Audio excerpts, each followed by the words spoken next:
Welcome to SJS Arts. Today I'm gonna do another bracket battle, as always. Sorry. But today I'm gonna cover my favorite first time watches of 2023. Maybe this is a bit early to do this, but I could always do a second part of this after the year ends, if there are more favorites to come. We'll see. We'll see. But this time I'm gonna do this straight off the bat, so I'm learning slowly but surely how to do these bracket battles a bit better. So we have 16 films here that I've watched for the first time in 2023, and these have all entered my favorite films list. Some directors appear here more than once, yeah, but I couldn't fit every single new favorite to this list.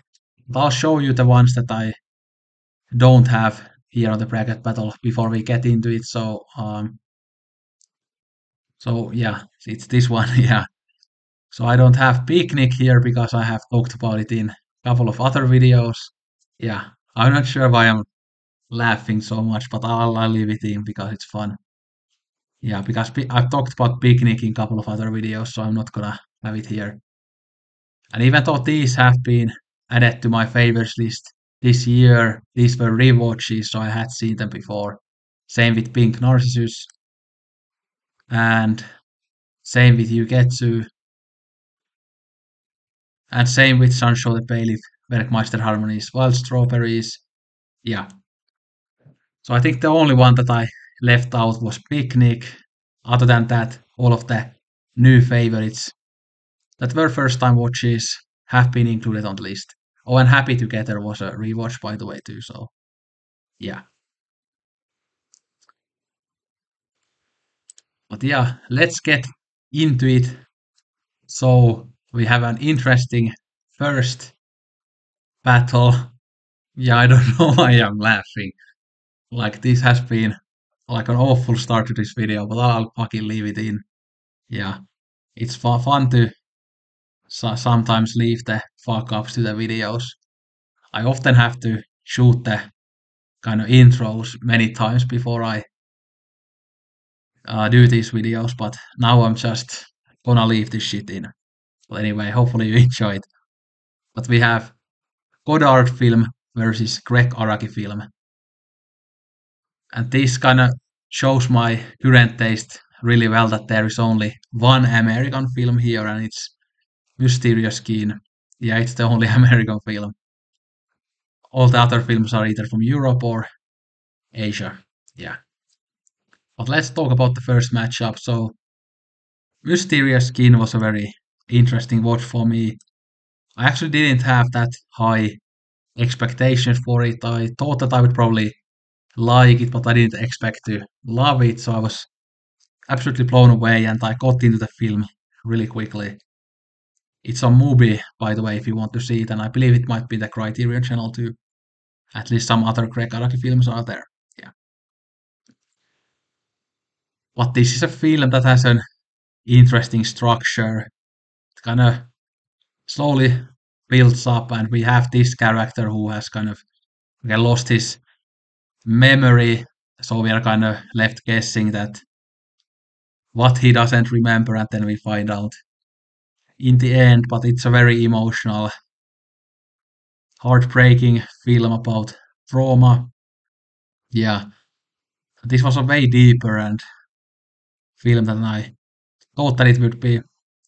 And I think one of the things that kind of deceived me was that it has Joseph Gordon-Levitt, so I expected that a film cannot be a masterpiece if it has Joseph Gordon-Levitt, but I guess this is the one film, one masterpiece that has Joseph Gordon-Levitt in it, and he was pretty good in this film. Yeah, but it's a fairly difficult watch.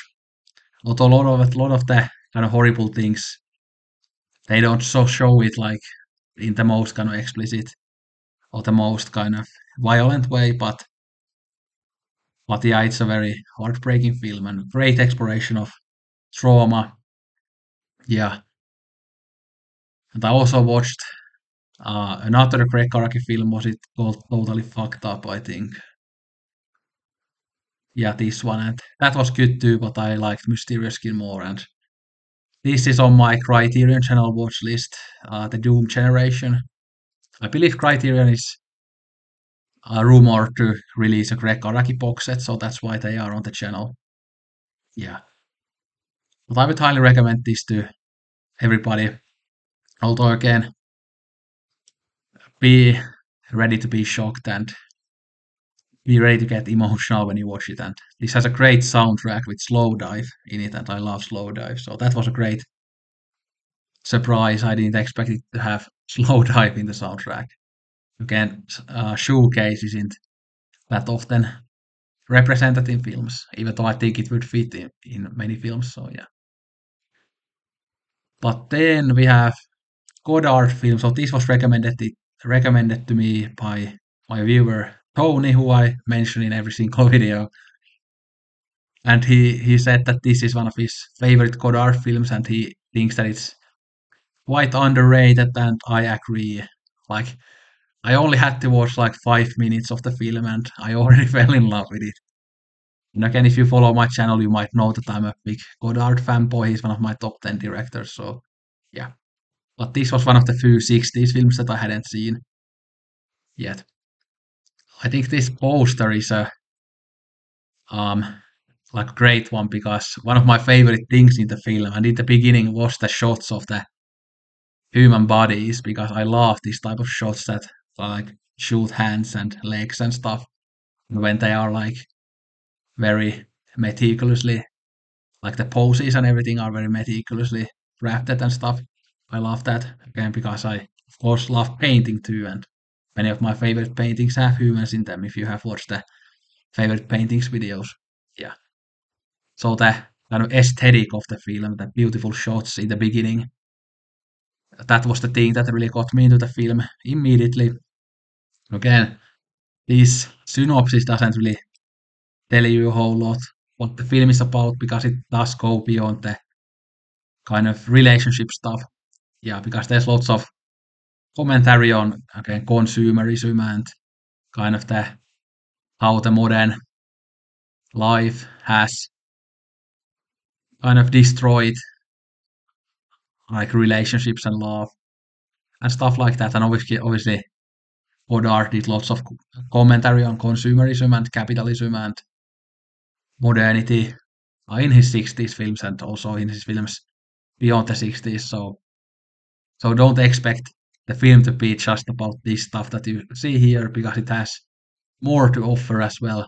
And I guess the more to offer might alienate some of the viewers because there are many people who don't like politics in film, even though politics is something that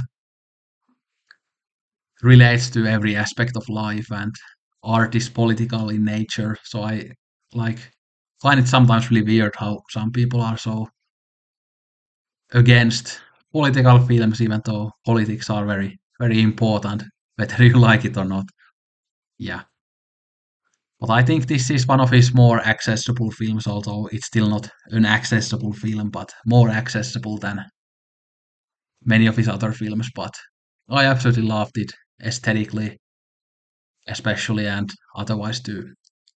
Definitely a film that makes you think, as all Godard films do. And but this didn't feel at all like pretentious or over the top like maybe some of his films do. I mean, they don't seem that way to me that much, but I know that they seem that way to many other people. Yeah. I really feel off in my commentary today. Yeah, I've been thinking about so many other things this week, so I haven't been in a YouTube mindset. So hopefully this video comes out decently anyway. And I'm doing this in 7 in the morning. I fixed my sleeping schedule, so now I have a normal person sleeping schedule when before this I had a sleeping schedule where I went to bed 8 a.m. and slept through like 5 p.m. and stuff. But now it's completely opposite. So that's also one thing that has kind of made me tired this week that I had to change my sleeping schedule. But yeah, anyway. So I have to choose between these two. This is a very difficult one, I think. These are pretty equal. In my mind, they are very different different films, but I guess in some ways some similar themes maybe about relationships, but um I'll go with the Godard film. I'm just a Godard fanboy. This is basically even. Really hard matchup. Yeah. Then again, these films I've mentioned in other videos too, so maybe I won't talk about this that much because I talked about it in the 10 films that remade me. But it's Roberto Rossellini's Europe 51 or Europa 51, my favorite Rossellini film. I feel like this will rank very highly in my favorites list once I rewatch it, and it already does, but I never want to say that something is like in the top of my favorites list if I have only seen it once. Yeah. But a powerhouse performance by Ingrid Bergman. This is one that really makes you think about ethics and what you should do with your life and also about bigger societal things that could we ever move towards a society where people would help each other and it would be more kind of like a nicer community feeling where people were more altruistic and through helping others they could find happiness themselves as well. Yeah, again, probably won't happen anytime soon, but hopefully someday there will be more Ingrid Bergmans in the world. Yeah. And then again, this one I don't really know what to say about it because I loved it mostly from like an aesthetic point of view. I just loved how it looked, how it felt, loved the atmosphere. Yeah, but I don't really have any kind of interesting analysis about this film or any interesting commentary. I just loved it aesthetically. And like I said in another video, this shot, even before I saw the film, I knew that I was gonna love it based on this shot. It's just a fucking beautiful shot. Really, really speaks to me and my taste. Yeah. But yeah, this is one of those films that feels like it was just made for me. I just absolutely love these like aesthetically beautiful French New Wave films. Guy Gilles, I still haven't seen any other films by him because they are so inaccessible, but I would love to see all of them, and I think many of the other ones will be good. I have one viewer who has recommended me some of the other ones too, and the Laugh at Sea film was one that I've been meaning to watch for years, but the other ones I didn't know anything about, but my viewer recommended this and some others to me, so I'm looking forward to watching them when I can get to them. Hopefully somebody would restore these films and they would be more available because this is an absolutely amazing film. And again, just look at this shot. So beautiful, so beautiful. Yeah, gives me an orgasm, if that's a word. Yeah, yeah. And it reminds me of Jacques Demy a bit. So yeah. But yeah, I'll have to go with Europa 51 because I mean it feels maybe a bit more like a complete film. It has everything when wall engravings is mostly about the aesthetic, but yeah, love both of them obviously. Then we have an Ozu masterpiece that I talked about in the Japanese video recently, the bracket battle, and then we have Petro Costa's Horse Money, which I've also mentioned but not really talked about. But I think, like I said, this is probably Ozu's darkest film. Like I said, it has that kind of Antonioni alienation feel to it, like how it shoots the architecture, the buildings, and also the characters. How there's so much sadness in this film. Obviously, it's not as bleak as like a Bellatar film or anything like that, because Ozu usually still has like hints of humor and melancholia and beauty and love in his films too. But this is definitely quite a way bleak film. And wasn't this his last black and white film? I believe, or one of the last at least. But I think with further rewatches, this might even become my favorite Ozu film. It's that good, but with Ozu it's really hard because there are so many of his films in my favorites list. But he's a top five director to me. So and there will be another Ozu film here too. But then Petro Costa is one of those directors who does so much with so little. Because these films have really little budgets, and he shoots in digital, I think. But the films look so beautiful. They are these like very dark, painting-like films with great shots. But I can totally understand why these films would turn people off because nothing happens in them. They are about these poor people that have nothing in their lives, and we kind of focus on their alienation and their misery. And again, the black cinematography and how the rooms are often shot kind of shows that kind of how these people are trapped trapped in life and they have nowhere to go. So the cinematography has actually lots of thematic meaning behind it too. And yeah, but these are deeply humanist films. I love Pedro Costa. I've watched some like masterclass things with him on YouTube, and he seems like a very interesting guy with a great taste in cinema. And seems to be that this is available on Mubi if you want to watch it. I know that many of my viewers have Mubi, so yeah, Cavallo Dinero. Yeah, I don't know that much about Portuguese cinema, but Pedro Costa is a total master. I think he has some new short films out. Yeah, I think there was like I got recommended some um yeah recommendation of a talk with like Pedro Costa and Victor Erice, I think. Yeah, because they both have new films out. So yeah, I have to go with Tokyo Twilight. I'm such a Ozu fanboy. The next matchup is really interesting. These I watched very recently. Definitely want to recommend these to people. Both are, I would say, quite underrated and not that many people have seen it in the end, especially the next one. But so this is the Wayward Loud by Chiming Liang. So I've seen most of Chiming Liang's features. And I've seen nine. I think there are couple that I haven't seen. I think the one that came after this in 2006 is the one that I haven't seen, and then there were some others. Yeah. But this actually became my favorite Chiming Liang film, and I've been a fan of all of the ones that I have seen.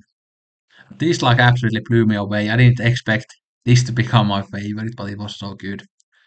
I think this is one of the best films about alienation that I have ever seen. So this is in situated in Taipei. So again, it's we have this huge heat in the city. There's a water shortage, so people start buying watermelons. Again, this shot. I mean, this is kind of in the beginning of the film that these people have sex, and the watermelon has a big part to play in the sexual act, and that's quite fucked up.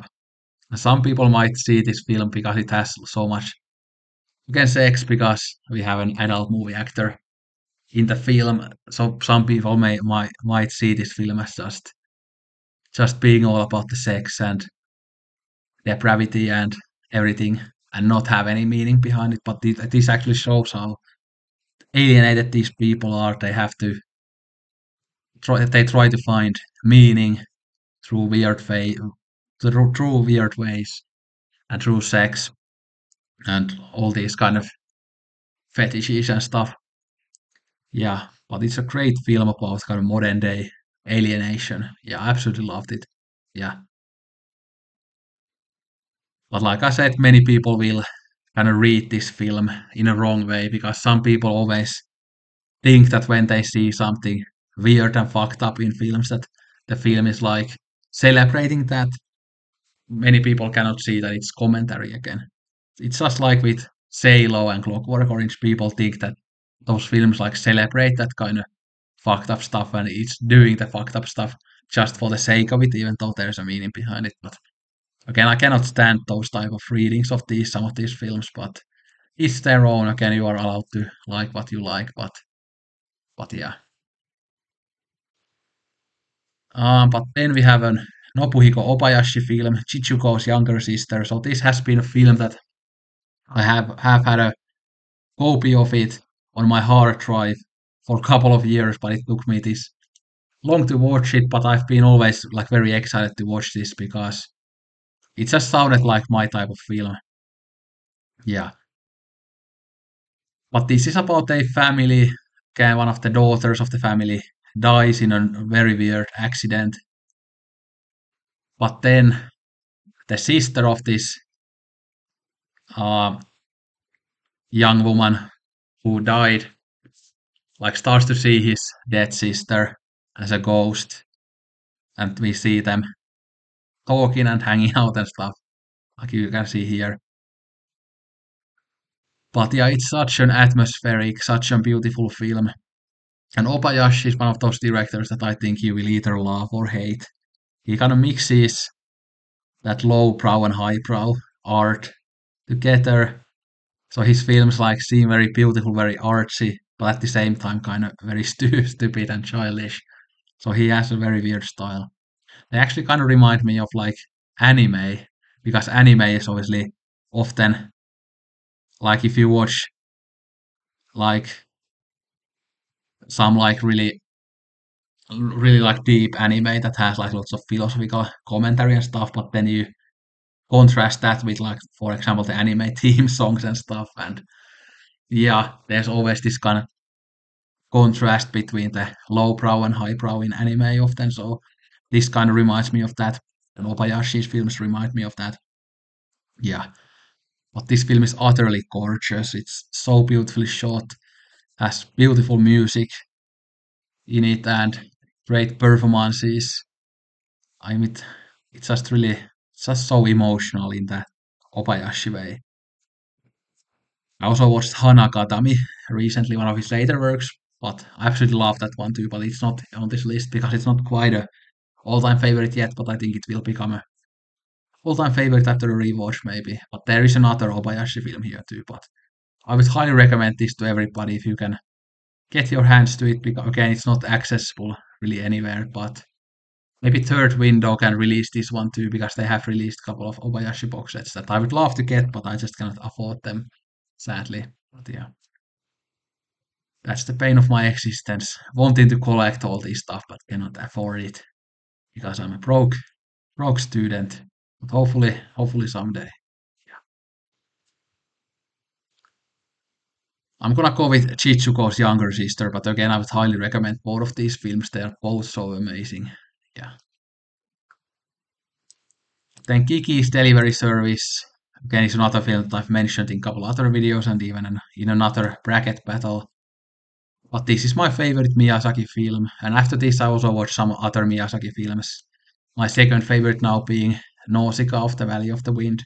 That blew me away too. But this is my favorite. Okay, this to me just has a great story. It's very charming, very beautiful. Great Hihashi score as well as always. And yeah, this was just the one that I kind of enjoyed the story the most.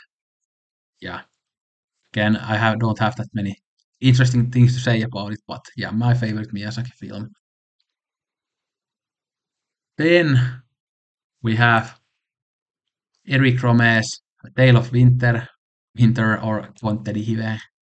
So this one I also talked about in a film recommendation video, but then I actually said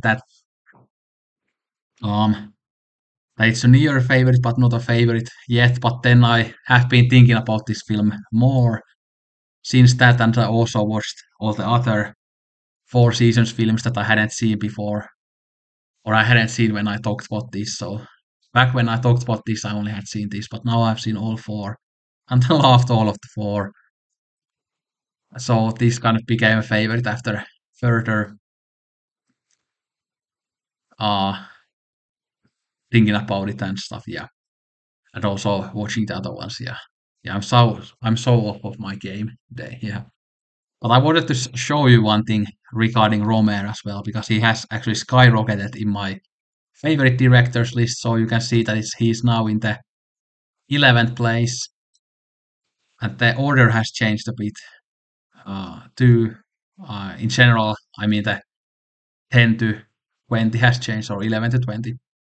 But Rome used to be in like, I think 21, 22 place, but now he's 11 after I watched the 4 seasons. So I absolutely love Rome. Yeah, he's one of my absolute favorites now, even more so than he was before.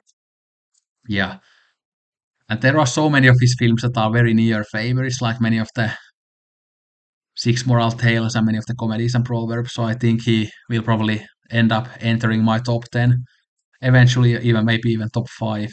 Yeah, after rewatches. Yeah, but there are now 6 of his films in my favorites list, and I've seen 20, I think.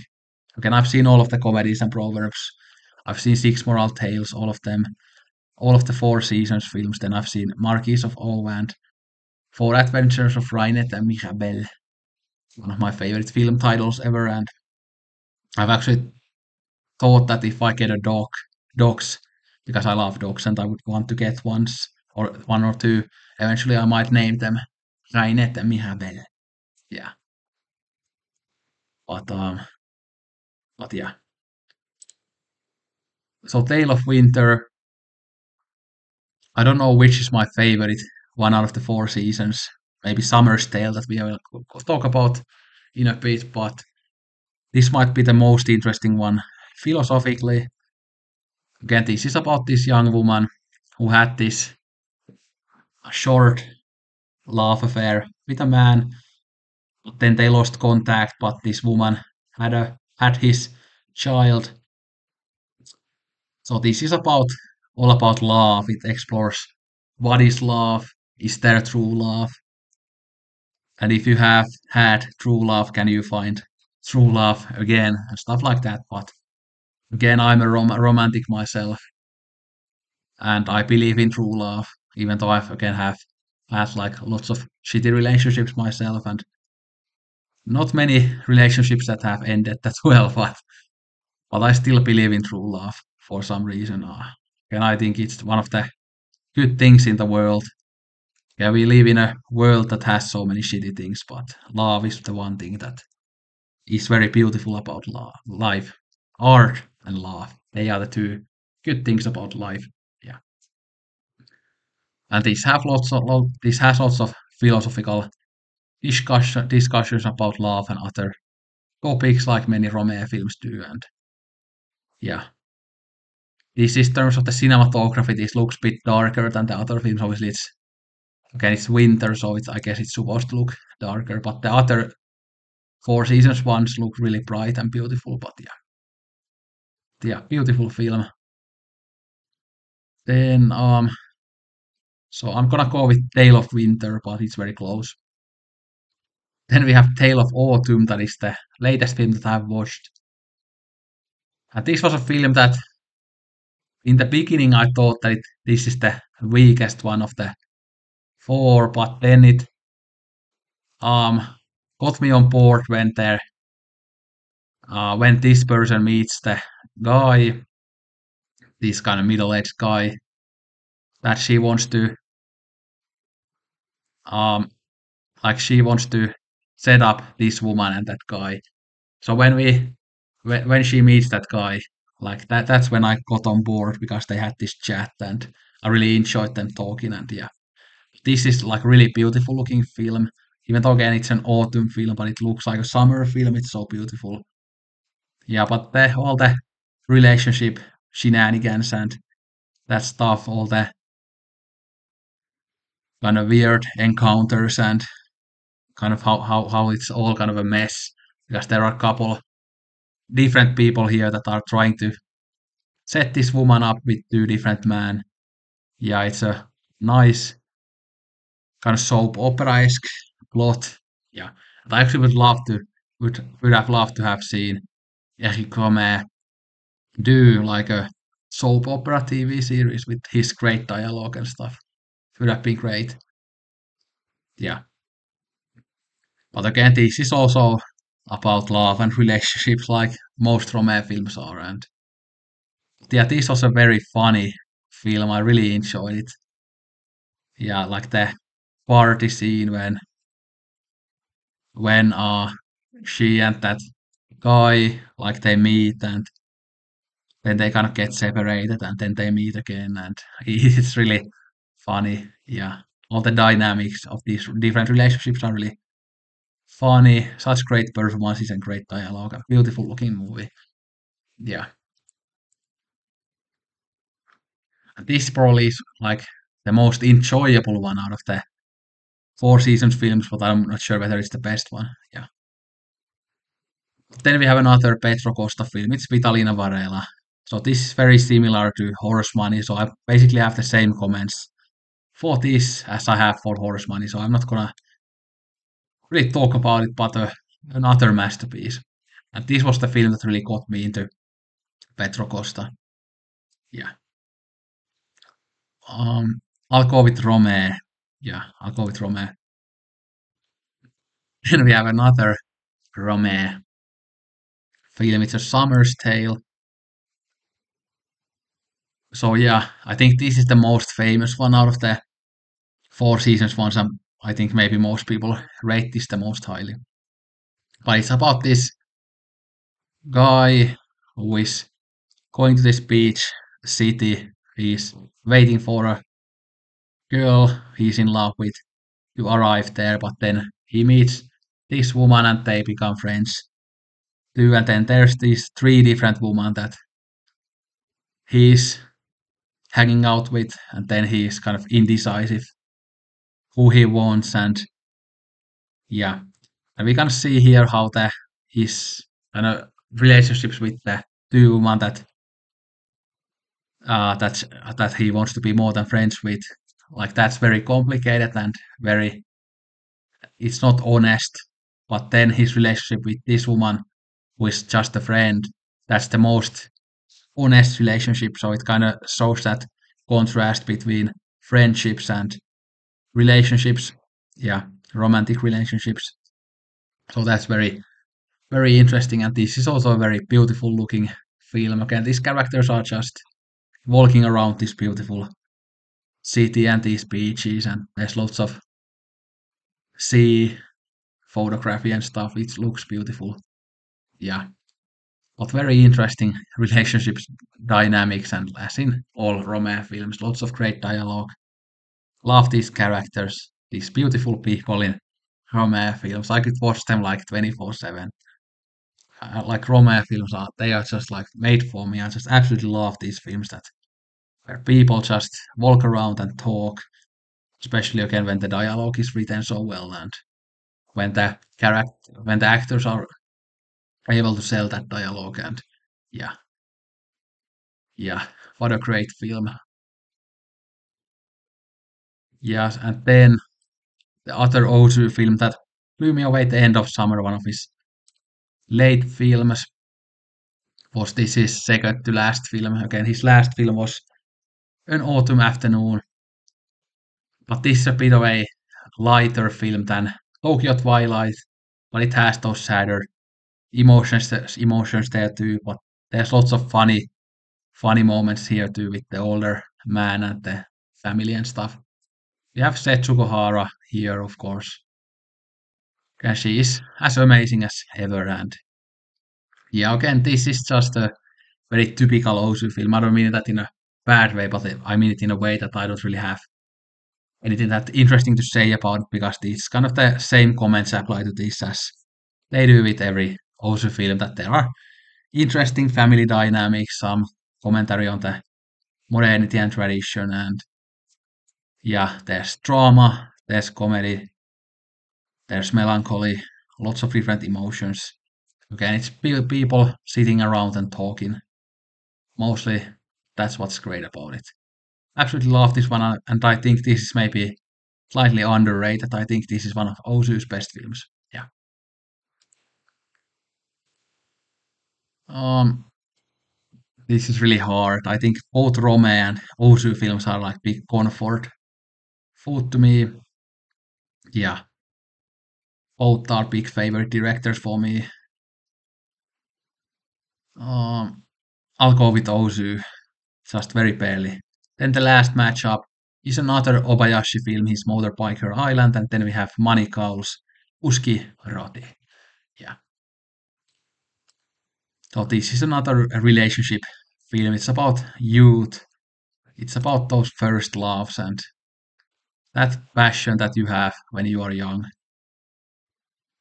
Yeah. But this is a very beautiful film. Again, it kind of is a mix of that low and high brow, just like Chizuko's younger sister and just like Obayashi's other films like Hausu. Yeah. But again, another very emotional film, very atmospheric film, very beautiful film. Yeah, you have lots of motorbikes here. Yeah, there's lots of, again, there's comedy here, there's drama, there's huge tragedy, there's love, there's the ending, the end of love. Yeah, there's bittersweetness here. It's such a beautiful film, and this is, by the way, on the rare film site in a good quality copy. I think 720p. Was it even 1080p? So go watch it, and this is also in one of the third window sets, the second one. So you could also get that one. Again, I really want those sets, but I just cannot afford them. They are fairly expensive, and I cannot really afford any Blu-rays at the moment anyway. So yeah, and I think they might be going out of print because they were only limited to 2,000 copies, and they've been out for quite a while. So fuck, like I don't know whether I'm ever gonna get them, but those are box sets that are like really high up there in my to buy list. But yeah, that's the sadness of life. Yeah. But then this Manical film, I think this is one of his first films. Was this even his first film? But yeah, a very Presonian film by this Indian director Manical. Again, it's basically like like exactly like a Presson film. Again, it has that kind of minimalist camera work. Not much happens in the film. It focuses on more of the kind of details and not anything grandiose or big. But it's about this woman and he has a kind of an asshole as his husband, and we follow their dynamic, mostly her life. Yeah. But yeah, I don't have that much to say about it. It's a great press-on film, basically, even though it's a Manical film. Yeah, but go watch this if you like press-on. You will certainly love this film. And even though again it's a press-on film, I think it has enough of its own thing that it isn't like a total copy, even though it's almost like a total copy. But I love press-on so much, so if another director does a press-on film, I will love it. So yeah, and this is like as good as pretty much all of Bresson's films. So and that's a high bar. Yeah, well, I'm gonna go with his Motorbike, Her Island. Yeah, it's more enjoyable, but both films are masterworks, I think. But let's go quickly with the rest. Europe, Europe 51. Really difficult. Tokyo Twilight just barely. Oh, Rome matchup. Like Tale of Autumn is like more fun and enjoyable, but Tale of Winter is deeper. Oh, fuck. Okay, these are pretty much equal to me. I'm gonna go with Autumn just because it's more fun. But Tale of Winter is probably the better film. Uh, Ozu. Sorry, Obayashi. I just slightly prefer Ozu. Oh, this is very difficult. These would probably be in a very kind of similar range if I were to rank my favorites list. Europe 51, Tale of Autumn, um, Europe 51. There you go, Rossellini. I think Tony will be quite happy with the final because it's Romain versus Rossellini because he's a big fan of those two directors, just like I am. So yeah, there's another, there's the millionth shout out to Tony. Yeah, but anyway, thanks for watching. I was off my game today, and I'm never on my game anyway. Again, my channel is pretty mediocre in the end, but I enjoy doing these videos, so I'm gonna continue making them. And next video should be another episode of my favorite albums, and then after that, there will probably be some film or TV show related video as well. But yeah, but I will be pretty pretty busy with my studies for the next couple of months, so I will probably have a bit less video output, but we'll see. I'll try to still make videos fairly regularly. Again, let me know the films that have been your favorite first time watches this year. Leave me like a top 10 or top 5 or even more, or just one film. And you can also let me know what you think of these films and my choices and which film for you would have win this bracket battle of mine. But anyway, let me know your thoughts. Thanks for watching. Don't drink all the coke and sayonara. Arigato gozaimashita.